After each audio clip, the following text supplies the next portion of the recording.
Hi friends, మన name is veterinary. మీరు చూస్తున్నారు YTM Reddy farming channel. Friends, మన కలర్ ఐడెంటిఫికేషన్లో భాగంగా కనిపిస్తున్న వీడియోలో కాకి. ఈ కాకిని మనం ఏ టైంలో దెబ్బలాట పెట్టుకుంటే మనకి ఎక్సలెంట్గా ఉపయోగపడుద్ది, ఏ టైంలో అయితే వన్ సైడ్గా పందెం వచ్చింది అనేది తెలుసుకోవాలి అంటే మాత్రం వీడియో కంపల్సరీ చూడండి. ఇలాంటి రంగుని ఒకటి వచ్చేసి కాకి డాగ టైంలో, కాకి డాక్కి పింగలాక ఉంటుంది అనమాట. ఆ టైంలో కాకి డాగ టైంలో నెమళ్ళ మీద, కోడి నెమళ్ళ మీద, తెల్ల నెమళ్ళ మీద, నెమల కక్కెరల మీద పెట్టారు అంటే చాలా సింపుల్గా పని అనేది అవుతుంది. ఒకటి ఓకే. రెండు వచ్చేసి కాకి, పింగళాకి, నెమలకి.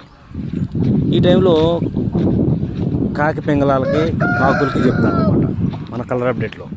ఆ టైంలో ఎత్తుకెళ్ళి కంపల్సరీ కోడి డాగల మీద, కోడి రసంగుల మీద, కోడి మైలాల మీద పెడితే అప్పుడు కూడా చాలా చాలా ఎక్సలెంట్గా ఉపయోగపడుతుంది. చాలా అంటే చాలా సింపుల్గా పందెం తెచ్చే అవకాశం అయితే ఉంటుందన్నమాట. Okay friends.